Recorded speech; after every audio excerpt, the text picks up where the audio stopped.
Bonjour.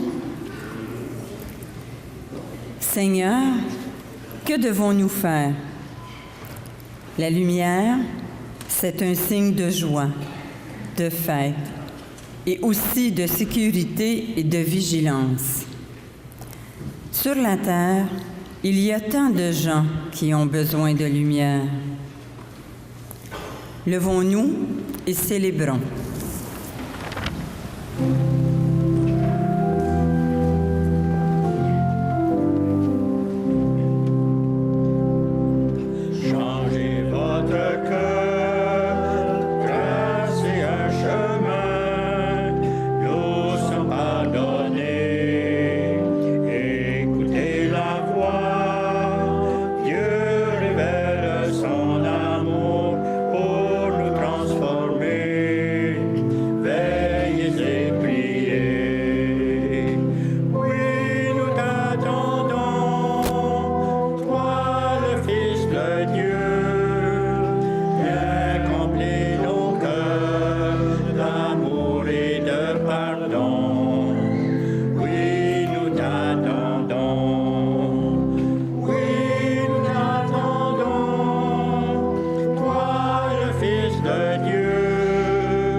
Bonjour à tous.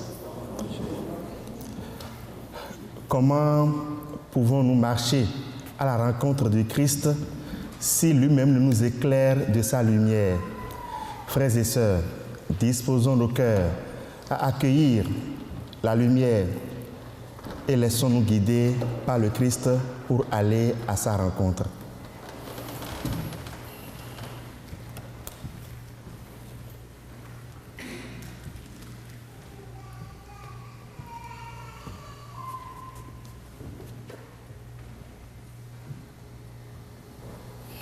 Au nom du Père et du Fils et du Saint-Esprit, que le Seigneur Jésus, venu marcher sur nos routes pour nous tracer le chemin vers le Père, soit toujours avec vous.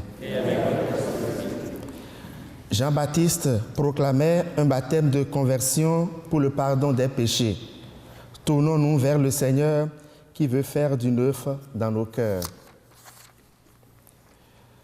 Tu as été envoyé par le Père pour aplanir nos routes et nous faire marcher vers lui. Seigneur, prends pitié de nous. Tu es venu dans notre monde pour combler les ravins de notre égoïsme. Ô Christ, prends pitié de nous. Tu as été élevé dans la gloire du Père et tu raffermis notre espérance de vivre en ta présence. Seigneur, prends pitié de nous. Que Dieu, dont la toute-puissance est celle de l'amour, nous fasse miséricorde, qu'il nous pardonne nos péchés et nous conduise à la vie éternelle. Amen. Prions. Seigneur tout-puissant et miséricordieux, ne laisse pas le souci de nos tâches présentes entraver notre marche à la rencontre de ton Fils, mais éveille en nous cette intelligence du cœur qui nous prépare à l'accueillir et nous fait entrer dans sa propre vie, lui qui règne avec toi et le Saint-Esprit, maintenant et pour les siècles des siècles.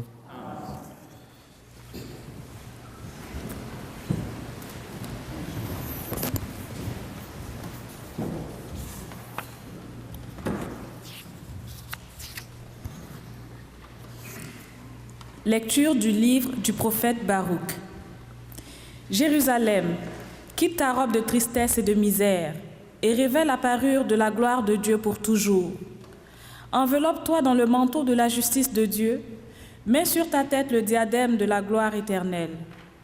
Dieu va déployer ta splendeur partout dans le ciel, car Dieu, pour toujours, te donnera ses noms, paix de la justice et gloire de la piété envers Dieu.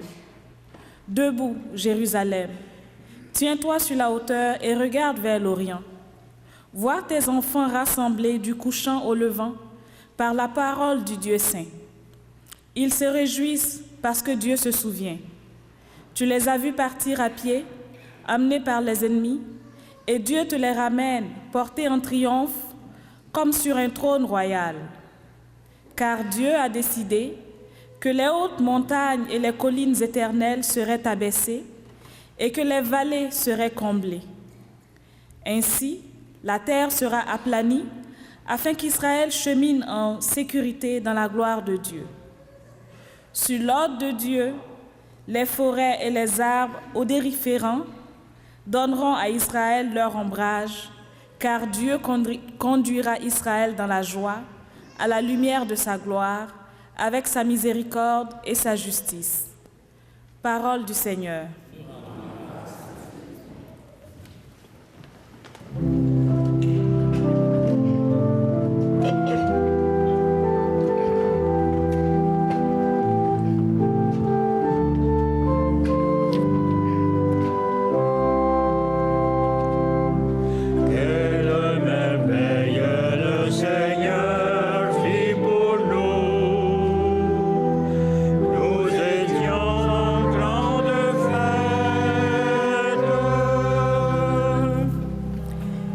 Le Seigneur ramena les captifs à Sion, nous étions comme en rêve.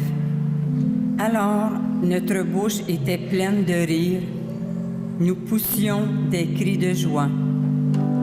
Quelle merveille le Seigneur fit pour nous, nous étions en grande fête. Alors, on disait parmi les nations, quelle merveille fait pour eux le Seigneur. Quelle merveille le Seigneur fit pour nous. Nous étions en grande fête. Quelle merveille le Seigneur fit pour nous. Nous étions en grande fête. Ramène, Seigneur, nos captifs, comme les torrents au désert, qui sème dans les larmes, moissonne dans la joie. Quelle merveille le Seigneur fit pour nous. Nous étions en grande fête. Il s'en va en pleurant. Il jette la semence.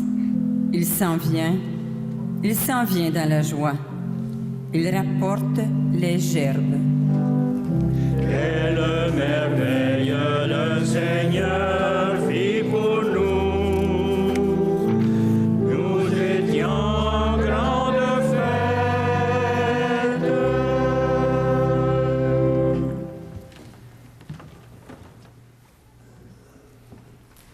Lecture de la lettre de Saint Paul apôtre aux Philippiens. Frères, à tout moment, chaque fois que je prie pour vous tous, c'est avec joie que je le fais, à cause de votre communion avec moi, dès le premier jour jusqu'à maintenant, pour l'annonce de l'Évangile. J'en suis persuadé, celui qui a commencé en vous un si beau travail, le continuera jusqu'à son achèvement, au jour où viendra le Christ Jésus. Oui, Dieu est témoin de ma vive affection pour vous tous, dans la tendresse du Christ Jésus. Et dans ma prière, je demande que votre amour vous fasse progresser de plus en plus dans la pleine connaissance et en toute clairvoyance pour discerner ce qui est important. Ainsi, serez-vous purs et irréprochables pour le jour du Christ, comblés du fruit de la justice qui s'obtient par Jésus-Christ pour la gloire et la louange de Dieu. Parole du Seigneur.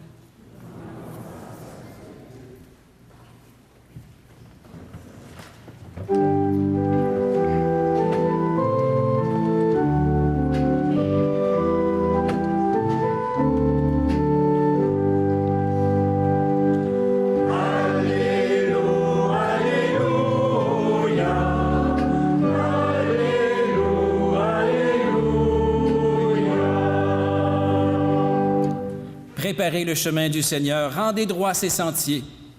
Tout être vivant verra le salut de Dieu. Alléluia, Alléluia, Alléluia, Alléluia. Le Seigneur soit avec vous. Évangile de Jésus-Christ selon saint Luc. Gloire à toi, Seigneur. L'an 15 du règne de l'empereur Tibère, Ponce Pilate était gouverneur de la Judée. Hérode étant alors au pouvoir en Galilée, son frère Philippe dans le pays d'Ithurée et de Trachonitide, Lysanias en Abilène, les grands prêtres étant Anne et Caïphe. La parole de Dieu fut adressée dans le désert à Jean, le fils de Zacharie. Il parcourut toute la région du Jourdain en proclamant un baptême de conversion pour le pardon des péchés. Comme il est écrit dans le livre des oracles d'Isaïe, le prophète. Voix de celui qui crie dans le désert, préparez le chemin du Seigneur, rendez droit ses sentiers. Tout ravin sera comblé, toute montagne et toute colline seront abaissées. Les passages tortueux deviendront droits, les chemins rocailleux seront aplanis, et tout être vivant verra le salut de Dieu. Acclamons la parole de Dieu.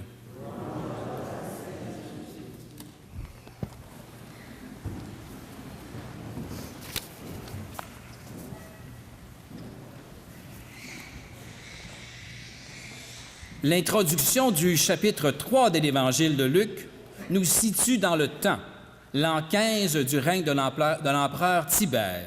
Elle nous place aussi devant une carte virtuelle en nous précisant quelle personne est au pouvoir et sa fonction dans telle ou telle région.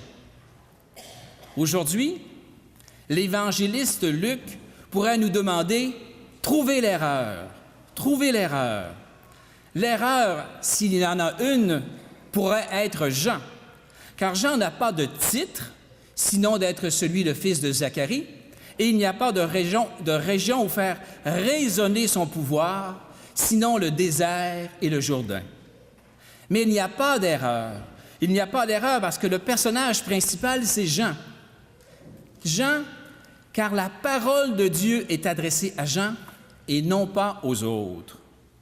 Si Jean a tressailli dans le ventre de sa mère Élisabeth quand elle a entendu la salutation de Marie, on pourrait décrire ce récit, cette scène de l'Évangile, comme étant celui de Jean qui tressaille 2.0. Vous connaissez l'expression 2.0, un peu augmentée, différente, une version virtuelle. Donc, Jean qui tressaille à la voix de Dieu, à l'appel de Dieu, afin de servir de précurseur à la parole, au Verbe, à Jésus. Et l'évangéliste Luc résume la mission de Jean à ceci, la voix de celui qui crie dans le désert, proclamant un baptême de conversion, la voix. Aujourd'hui, j'ai le goût de vous parler de la voix de Dieu, V-O-I-X, la voix de Dieu. La voix que Jean a entendue afin d'être celui qui crie dans le désert, mais la voix que nous pouvons nous-mêmes entendre et proclamer pendant l'Avent. Avez-vous déjà écouté l'émission La Voix? Bon, vous connaissez la voix. Les coachs à l'aveuglette doivent choisir leur équipe de chanteurs et de chanteuses en écoutant seulement la voix. Quand un coach aime ce qu'il aime, il appuie sur le bouton rouge. Certains tapent dessus, là, mais il appuie sur le bouton rouge. pendant l'Avent. Imaginons Jean dans le désert. Jean est dans le désert et là, on n'entend que sa voix qui nous dit « Préparez le chemin du Seigneur. Préparez le chemin du Seigneur. » En entendant cette voix, en entendant la voix, allons-nous choisir de suivre ce que dit la voix et appuyer sur le bouton, ou allons-nous choisir de passer notre tour, de passer notre tour? Que se passe-t-il quand un des coachs de la voix appuie sur le bouton? Qu'est-ce qui se passe? Il est choisi, bien sûr. Le siège se tourne, hein? Leur siège rouge se tourne. En appuyant sur le bouton rouge, nous reconnaissons que nous avons entendu la voix de Dieu à travers la voix de Jean. Et nous vivons un retournement dans le sens biblique du terme, c'est-à-dire nous entrons dans un chemin de conversion. La conversion proclamée par Jean, c'est un retournement qu'on doit vivre dans notre chemin de foi. Car souvent, on associe la conversion à celui d'un passage de l'incrédulité à celui de croyant. Mais la conversion est aussi une invitation à faire une relecture de nos habitudes de foi. On est des croyants, nos habitudes de foi. La voix de Dieu dans nos habitudes est-elle encore présente dans notre prière, dans nos actions, dans notre charité, dans notre santé, dans nos épreuves? Est-ce que la voix de Dieu habite encore ces moments-là? Si le silence est installé, ça peut nous arriver, si le silence est installé où nous sommes plus sûrs d'entendre la voix de Dieu, alors on pourrait dire, Seigneur, que devons-nous faire? C'est exactement le thème de l'Avent. Seigneur, que devons-nous faire? C'est pas évident d'entendre la voix de Dieu. Êtes-vous d'accord avec moi? C'est pas évident, hein? Alors, parfois, il est plus facile d'entendre avec les yeux. Je ne sais pas si ma femme va être contente de ça, là, mais d'entendre avec les yeux, c'est-à-dire voir dans l'action de la personne qui croit la voix de Dieu qui résonne en elle. Voir dans l'action de la personne la voix de Dieu qui résonne en elle. C'est pourquoi nous vous invitons cette semaine à être des porteurs de lumière. Céline a apporté une lumière au début de la célébration. Porter la lumière à ceux et celles qui n'entendent pas ou plus la voix de Dieu ou la voix de Jean, pour qu'ils puissent appuyer sur le bouton rouge et qu'ils puissent vivre leur retournement, leur conversion. Vous savez, ces personnes, ça peut être moi et ça peut être vous aussi. Être un porteur de lumière, c'est être une présence habitée par la joie de croire en Dieu. Habitée par la joie de croire en Dieu. Être aussi un veilleur, spécialement pour les autres qui vivent une fragilité dans la maladie, la perte d'un emploi, le deuil, l'harcèlement ou dans leur foi. Être un porteur de lumière, c'est être pour ces personnes en état de fragilité une espérance quand elles ne voient pas la lumière au bout du tunnel. Et je disais dans mon ressourcement de l'Avent, il nous faut attirer ceux et celles qui n'entendent pas la lumière malgré le désert où elles se trouvent, car le désert est le lieu de la rencontre avec notre fragilité, afin que Dieu y apporte sa lumière et fasse entendre sa voix. Et quand nous sommes en position de fragilité, la voix de Dieu peut se faire entendre plus distinctement si nous nous tournons vers l'espérance. L'espérance. Et une de mes filles me disait, « C'est fatigant d'espérer. C'est fatigant d'espérer, mais ça en vaut la peine. » C'est vrai, on peut trouver ça fatigant d'espérer encore et encore. Mais l'espérance, c'est la lumière de l'Emmanuel qui nous habite.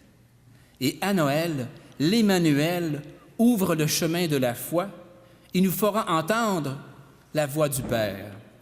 Vous savez, les bergers à Noël qui passaient la nuit dans les champs sont l'image de notre espérance dans la nuit.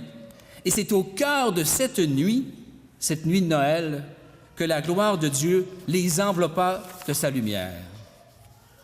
Comme porteurs de lumière, nous désirons partager cette grâce avec joie d'entendre la voix de Dieu ou d'espérer de l'entendre. Et pendant l'Avent, C'est le cri du prophète « Préparez le chemin du Seigneur » qui devient le nôtre. Quand j'étais jeune au Lac-Saint-Jean, il y a longtemps que je vous ai parlé de mon lac, mes parents avaient eu l'autorisation de bâtir un chalet sur le bord d'un lac. Mais pour ça, ils devaient construire eux-mêmes le chemin pour s'y rendre, eux-mêmes le chemin pour avoir leur désir. Ça n'a pas été facile de faire le chemin. Mais le chemin qu'ils devaient construire n'est pas resté dans une impasse.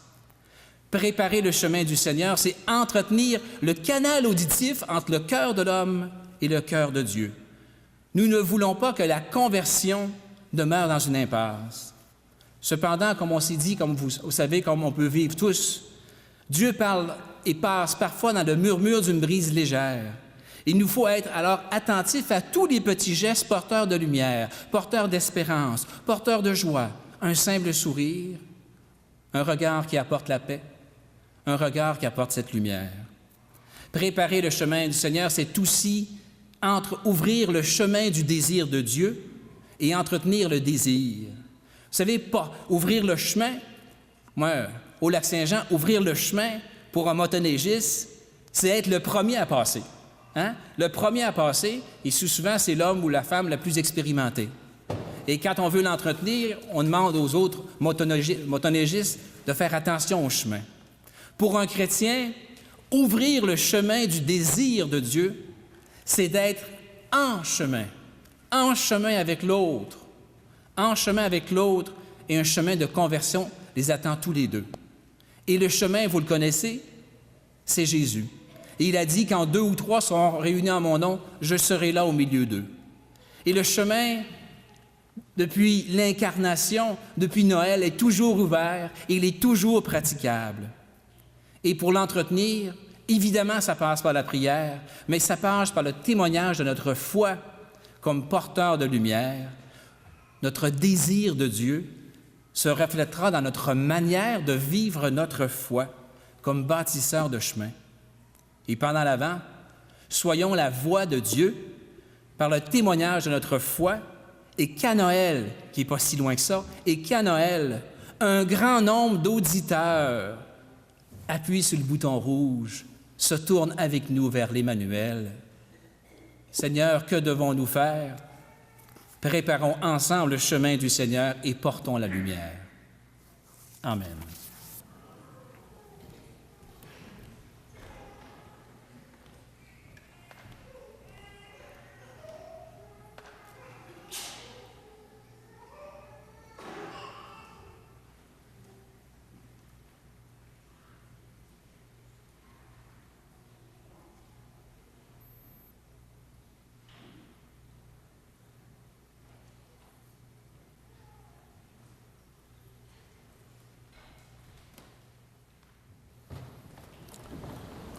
Je crois en Dieu,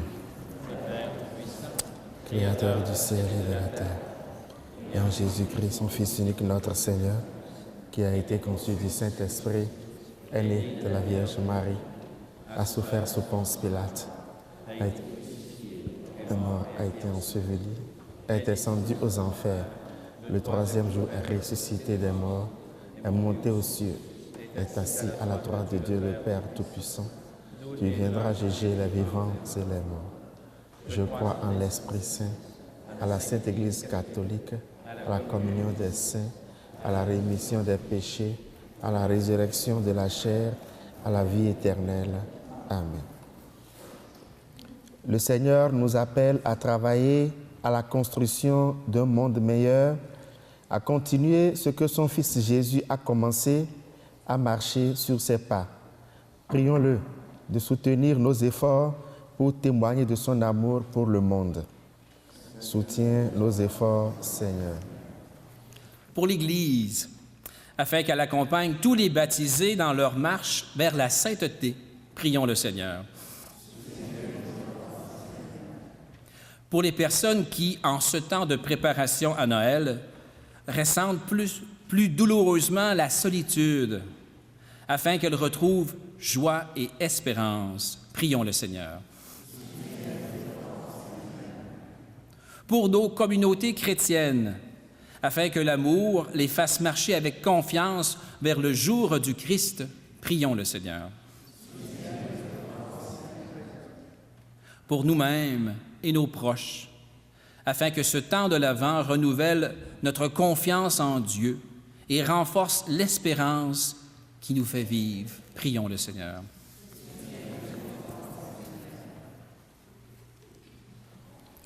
Dieu notre Père, apprends-nous à progresser sur les chemins de l'amour et à vivre dans la joie et l'espérance en vue du retour de notre Sauveur. Nous te le demandons par Jésus le Christ, notre Seigneur. Amen.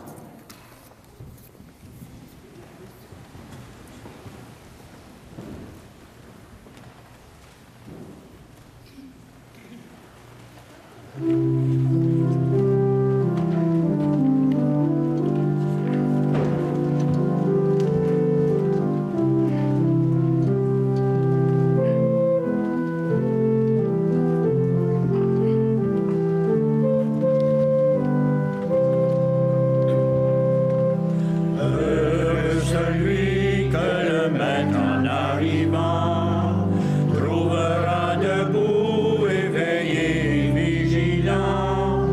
Demeurez prêts, veillez et priez jusqu'au jour de Dieu.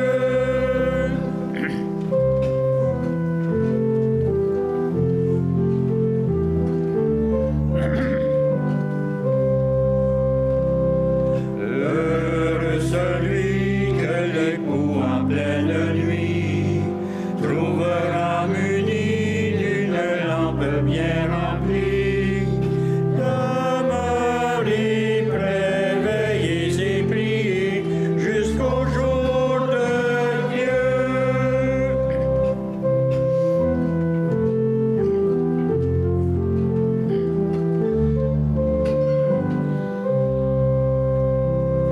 Heureux celui que le roi dès son entrée trouvera vêtu de la robe d'invité.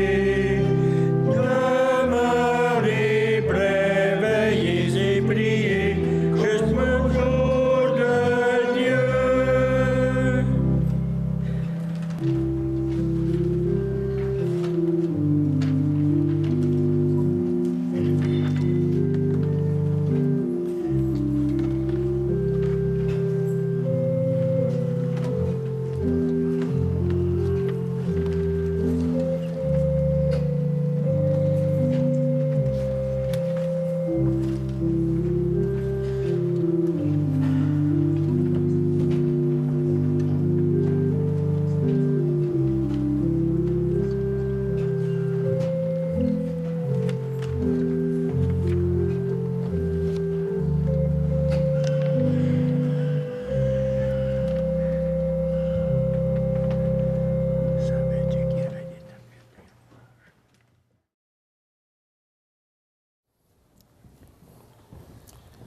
Prions ensemble au moment d'offrir le sacrifice de toute l'Église. Pour la gloire de Dieu et le salut du monde. Laisse-toi fléchir, Seigneur, par nos prières et nos pauvres offrandes. Ne pouvons pas invoquer nos mérites. Viens par ta grâce à notre secours. Par Jésus, le Christ, notre Seigneur. Amen. Le Seigneur soit avec vous. Élevons notre cœur. Rendons grâce au Seigneur notre Dieu. Cela est juste et bon. Vraiment, il est juste et bon de te rendre gloire, de t'offrir notre action de grâce toujours et en tout lieu, à toi, Père très saint, Dieu éternel et tout-puissant, par le Christ notre Seigneur. Car il est déjà venu en prenant la condition des humains, pour accomplir l'éternel dessein de ton amour et nous ouvrir le chemin du salut. Il viendra de nouveau, revêtu de sa gloire, afin que nous possédions dans la pleine lumière les biens que tu nous as promis et que nous attendons en veillant dans la foi. C'est pourquoi, avec les anges et les archanges, avec les puissants d'en haut tous les esprits bienheureux, nous chantons l'hymne de ta gloire et sans fin nous proclamons.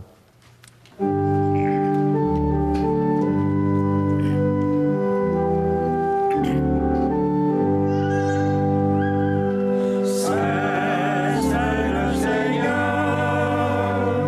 Dieu de l'univers.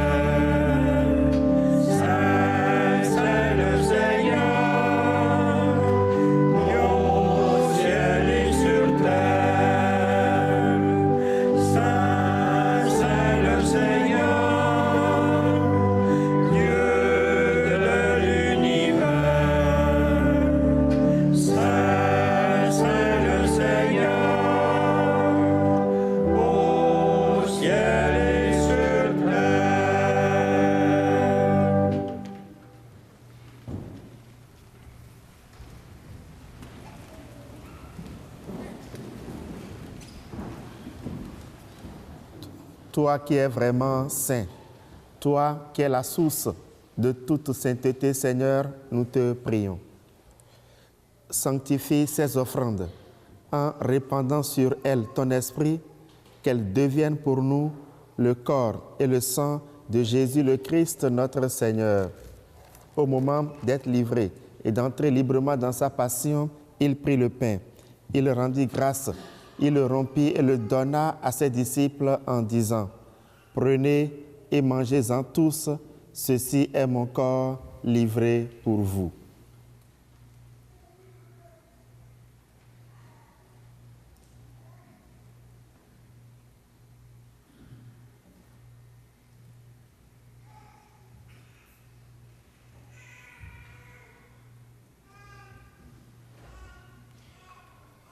De même, à la fin du repas, il prit la coupe, de nouveau le rendit grâce et la donna à ses disciples en disant, « Prenez et buvez-en tous, car ceci est la coupe de mon sang, le sang de l'Alliance nouvelle éternelle qui sera versé pour vous et pour la multitude en rémission des péchés. Vous ferez cela en mémoire de moi. »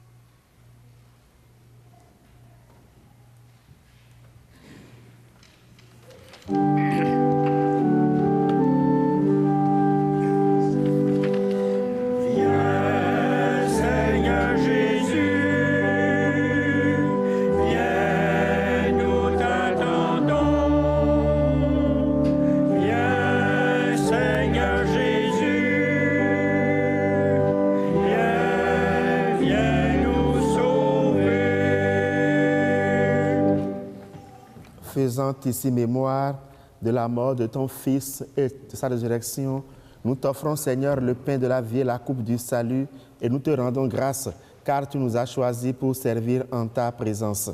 Humblement, nous te demandons qu'en ayant part au corps et au sang du Christ, nous soyons rassemblés par l'Esprit Saint en un seul corps. Seigneur, souviens-toi de ton Église répandue à travers le monde. Fais-la grandir dans ta charité avec le pape François, notre évêque Noël et tous ceux qui ont la charge de ton peuple. Souviens-toi de nos frères et sœurs qui sont morts dans la paix du Christ, en particulier de Antoine Minot, Yvonne et Albert Lambert, de André Robitaille, Monsieur et Madame Émilien Denis, Agathe Campo-Dicker, Carmen Guillemette Quentin, dont c'est le premier anniversaire de décès. Souviens-toi de Anne-Marie Godet-Dubois, de Gilles et de Caroline. Souviens-toi enfin des défunts de chacune de nos familles. Reçois-les dans ta lumière auprès de toi. Sur nous tous, enfin, nous implorons ta bonté. Sur chacun de nous ici présents, sur nos parents, nos amis, sur tous ceux qui nous ont fait du bien, sur tous les malades, ceux qui souffrent de solitude, et sur tous ceux-là qui comptent sur nos prières, nous implorons, Seigneur, ta bienveillance. Permets qu'avec la Vierge Marie, la bienheureuse Mère de Dieu, son époux Saint Joseph, avec les apôtres et les saints de tous les temps qui ont vécu dans ton amitié, nous ayons part à la vie éternelle, que nous chantions ta louange par Jésus-Christ, ton Fils bien-aimé. Par lui, avec lui et en lui, à toi, Dieu le Père Tout-Puissant, dans l'unité du Saint-Esprit, tout honneur et toute gloire pour les siècles des siècles. Amen.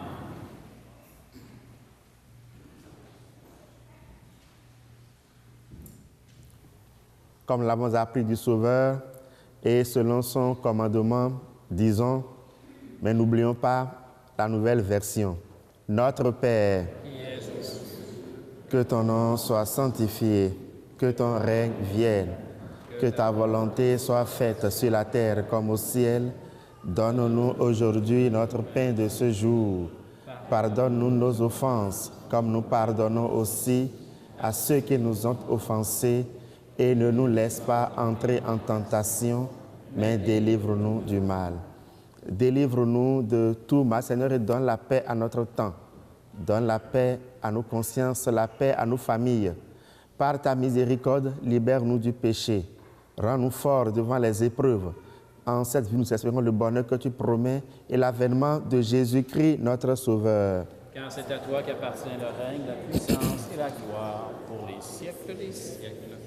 Seigneur Jésus-Christ, tu as dit à tes apôtres, je vous laisse la paix, je vous donne ma paix. Ne regarde pas nos péchés, mais la foi de ton Église, pour que ta volonté s'accomplisse dans lui toute cette paix et conduis-la vers l'unité parfaite, toi qui règnes pour les siècles des siècles. Amen. Que la paix du Seigneur soit toujours avec vous. Et avec votre esprit. C'est la saison des rhumes, alors veuillez accepter que la personne ne vous tende pas la main.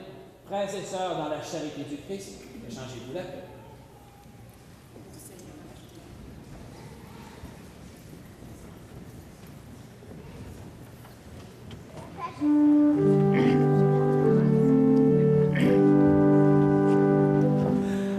Agneau de Dieu, immolé pour la vie du monde,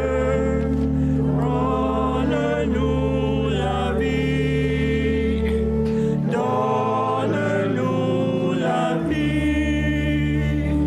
Agneau de Dieu, immolé pour l'amour du monde, donne-nous l'amour, donne-nous l'amour. Agneau de Dieu, immolé pour la paix du monde, donne-nous la paix, donne-nous la paix.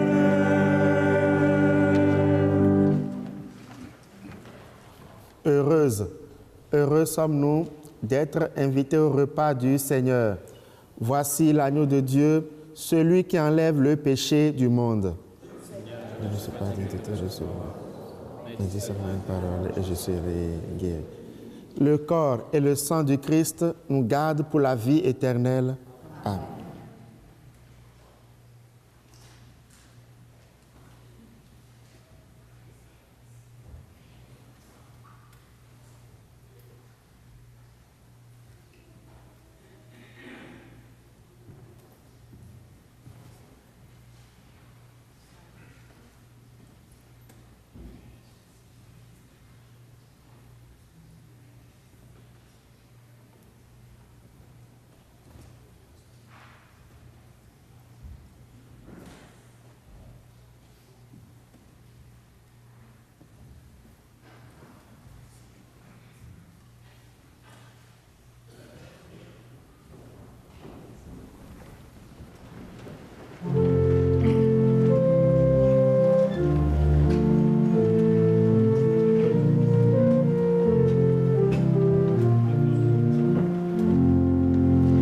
Pain de Dieu, pain de vie, signe de l'amour du Seigneur.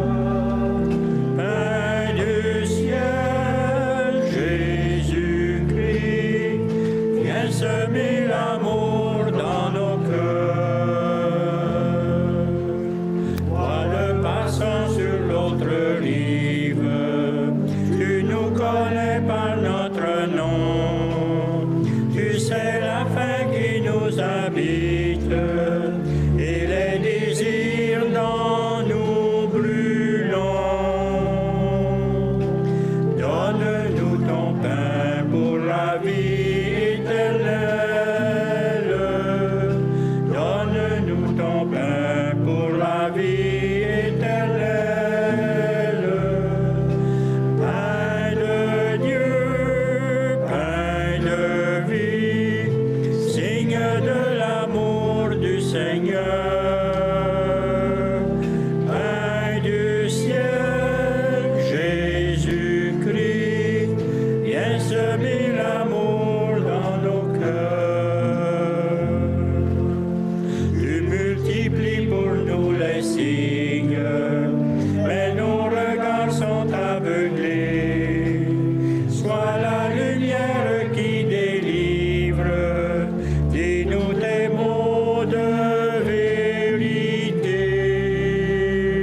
Quelques nouvelles.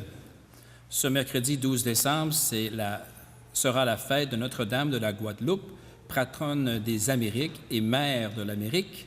C'est une patronne très vénérée des latino-américains. Vous savez, on a une messe au moins une fois par mois pour les latino-américains, qui est présidée souvent par l'abbé Richard Wallot, qui fêtera ce mercredi 54 ans d'ordination.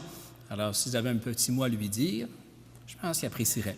Hein? 54 ans, c'est quand même... J'ai dit bravo, bravo. Autre nouvelle, il y aura une seule célébration du pardon pour la région. Elle se fera le vendredi 21 décembre à 19h30 à l'église Sainte-Rose de Lima. Vous savez où est l'église Sainte-Rose de Lima? Oui, à l'île Perrot. Bon. Alors, vendredi, le 21 décembre à 19h30. Autre chose, Abbé-Éric? Non? Prions encore le Seigneur. Plein de reconnaissance pour cette Eucharistie, nous te prions encore, Seigneur. Apprends-nous dans la communion à ce mystère le vrai sens des choses de ce monde et l'amour des biens éternels par Jésus le Christ notre Seigneur. Le Seigneur soit avec vous et que Dieu Tout-Puissant vous bénisse, le Père, le Fils et le Saint-Esprit. Frères et sœurs, allez dans la paix du Christ. Bon dimanche, bonne semaine.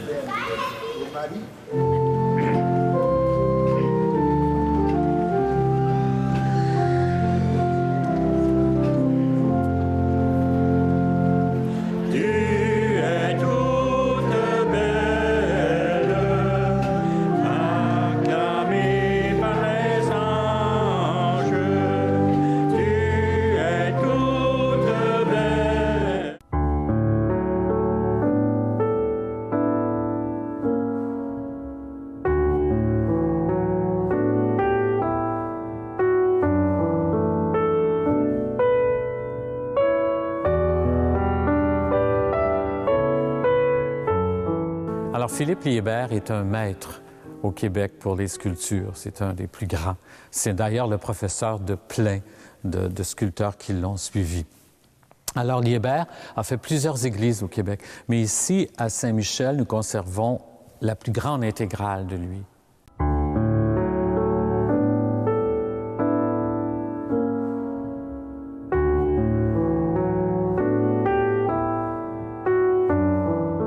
Alors, je vais vous montrer en premier l'œuvre principale de l'Église, qui est nulle autre, naturellement, que le maître-autel, qui se doit d'être une pièce très importante. C'est une œuvre d'art magnifique aux sculptures très, très fines. Alors, le maître-autel date de 1792. Alors, c'est une œuvre magnifique que Liébert a fait. Liébert aimait beaucoup les chérubins, alors on peut en observer plusieurs. Alors, la partie inférieure s'appelle le tombeau. C'est ce que l'autel même, la table.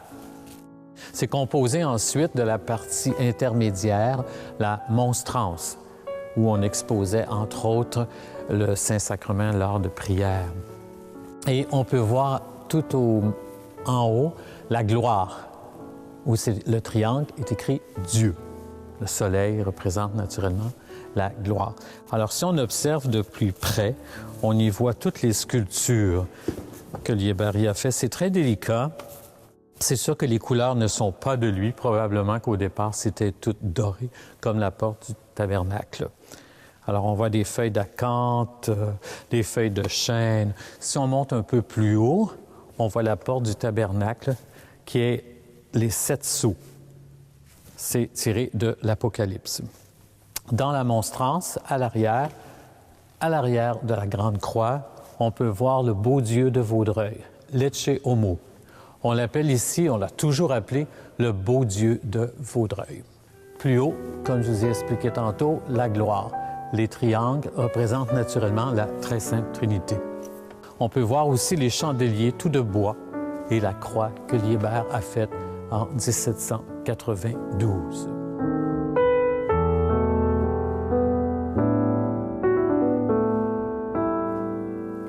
voir ici un autel latéral. C'est un corps de Philippe Liébert, un petit peu plus difficile d'accès. Comme nous sommes en restauration, les statues habituellement ne sont pas là. C'est parce que nous sommes encore en restauration. Alors, c'est une copie un peu plus, beaucoup moins, je devrais dire, élaborée que le maître-autel, mais conçu par le même en 1798.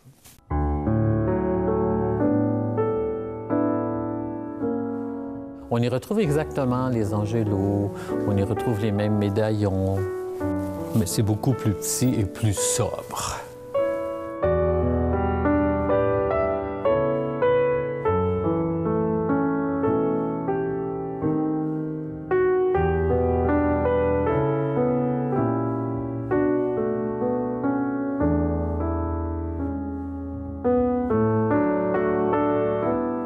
Sur la porte du tabernacle, on peut voir Saint-Joseph. Et si on ouvre à l'intérieur, qui est tout recouvert d'un tissu peint. Très intéressant aussi. C'est des très beaux détails.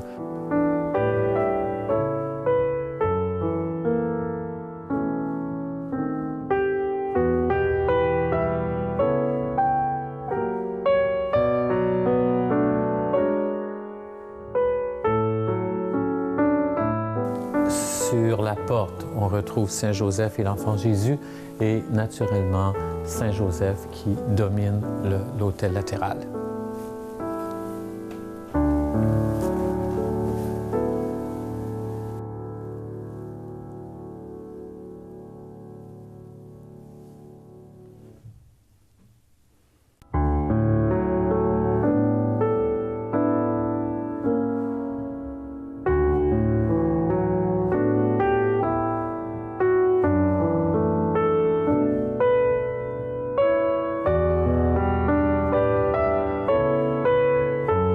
Alors, qu'est-ce qu'a fait Liébert pour nous également? Il a fait la chaire, qui est une autre pièce maîtresse qu'on peut admirer par ici. Alors, c'est une autre pièce maîtresse très importante dans une église, la chaire. Le curé l'utilisait pour ce qu'on appelait à l'époque les sermons. Aujourd'hui, c'est devenu des homélies. Mais lui, c'était vraiment des sermons. Et c'est composé de deux parties. Vous avez la cuve, où se tenait le curé debout, et vous avez l'abat-voix, parce qu'inutile de vous dire qu'à l'époque, les micros n'existaient pas. L'abat-voix est vraiment efficace, en ce sens qu'il retourne le son vers le sol, et tout le monde pouvait l'entendre. C'est sûr que le curé, à cette époque-là, ne se gênait pas seulement pour faire parler de la parole de Dieu, mais pour sermonner, c'est le cas de le dire, aussi tous ses fidèles. Il mettait carrément son opinion en essayant d'influencer tout le monde. Le communisme athée emploie tous les moyens pour extirper des âmes la connaissance et l'amour de Dieu. Il joue un rôle prédominant sur le plan international et il essaie de s'infiltrer dans tous les milieux sociaux. Les hommes d'État doivent être bien prudents pour ne pas devenir les complices d'une idéologie qui a rejeté tous les fondements de la morale et du droit. L'œuvre a exactement de même facture. On y retrouve les mêmes sculptures, les mêmes bandes décoratives.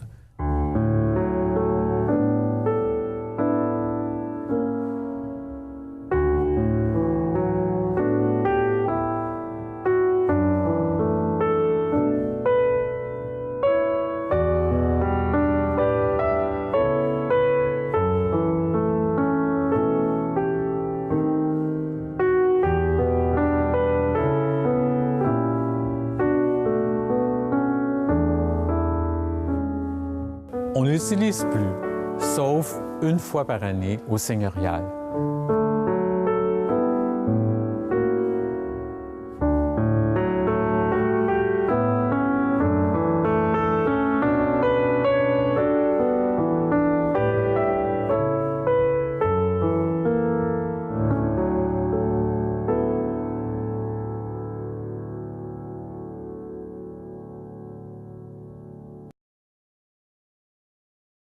Les bancs datent d'environ 1844. Et à cette époque-là, c'est sûr que le chauffage, c'était pas comme aujourd'hui.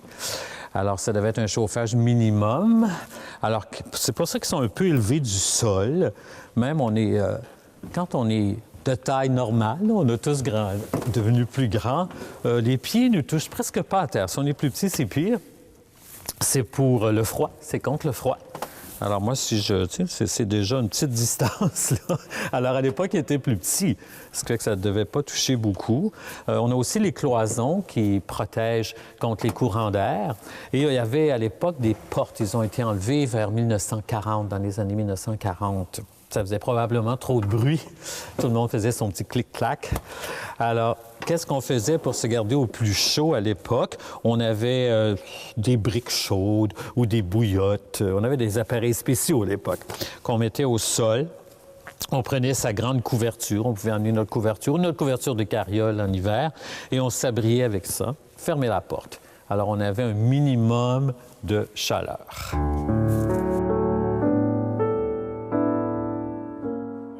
Alors, le premier banc que je vais vous montrer, c'est le banc seigneurial. C'est un des plus importants. Alors, le seigneur et sa famille y assistaient à la messe et aux occasions spéciales. C'est le seul qui a gardé sa porte, et sur la porte, on peut voir le blason familial de Lotbinière. Les bancs ont tous été restaurés dans les années, je pense que c'est 2012 environ. Et on leur a donné la couleur que M. Meloche leur a donnée. Avant, ils étaient peinturés comme brun foncé. Alors, c'est des spécialistes qui ont refait les faux finis pour retrouver la couleur. Alors, ce banc-là est plus grand, naturellement. Et habituellement, par respect, personne ne s'assoit là, sauf les descendants des seigneurs. Il y en a encore. Alors, la famille seigneuriale nous a dit à un certain moment donné que le banc seigneurial n'était pas dans cette position-là. Il était retourné. Il était dans la partie qui longeait l'allée. Alors, c'est-à-dire qu'ils étaient tournés vers la chaire, orientés vers la chaire.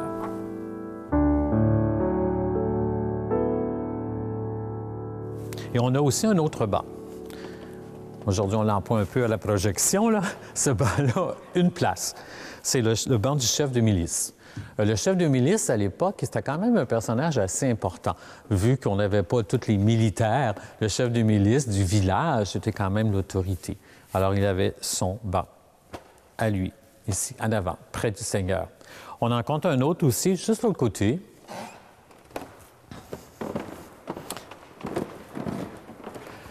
Qui est un peu plus grand également que la moyenne, c'est le banc d'œuvre. Le banc d'œuvre, c'est celui où s'assoyaient les mariés, avec le curé, qui s'occupaient de la gestion de la paroisse.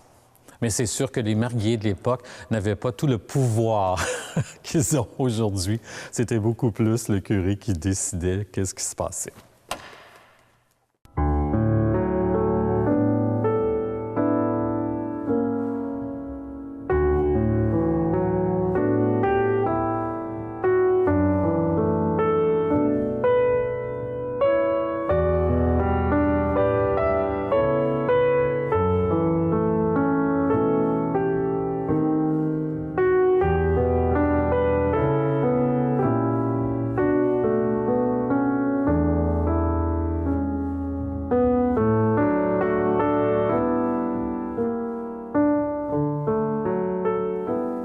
Nous sommes au jubé, deuxième jubé, au niveau 3, si on veut. Alors, on peut admirer ici la corniche. On peut voir les détails. C'est un petit peu plus bas. Alors, ce sont toutes des bandes qui sont sculptées. Et vous avez des mortillons ici. Et c'est soutenu par une feuille comme ça. Très joli. Et c'est répétitif. C'est fait à base de noyer tendre que les paroissiens avaient coupé 1 an au précédent. Et c'est l'œuvre de Louis Quévillon, qui a travaillé ici de 1803 à 1805. Alors, c'est sa première œuvre pour nous, 1803.